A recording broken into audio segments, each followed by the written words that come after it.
Taroz maktabni ko'pchilik biladi do'stlar, Voy chorrahada joylashgan. Xuddi o'sha yerda 6 qavatli novostroyka binolar bor ikkita, o'shani bittasidan 3 xonali kvartira sotuvga chiqmoqda. Lokatsiyani ko'ryapsizlar. Bu tomoni aeroportga chiqib ketish, bu tomoni Voy, plus lokatsiya mana shu joyda joylashgan. Liftlari bor, 5-qavatdamiz, 6 qavatli novostroyka bino. Tashqaridan kirish qismi koridor. Ko'ryapsizlar, uzungina, patologiyalari baland, remont holatlarini o'zingiz ko'rib turibsiz va bu yerda birinchi xonasi kirishimizda. Uy o'rta pod'ezd, ya'ni skvoznoy holatda ko'rish mumkin. Kattagina.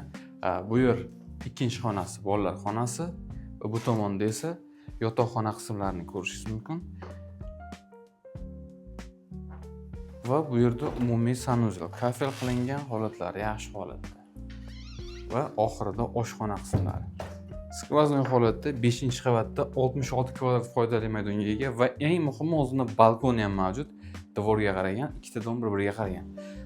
66 kvadrat uyda oshxona jihozlari qoldirilyapti, dush motorlari o'rnatilgan.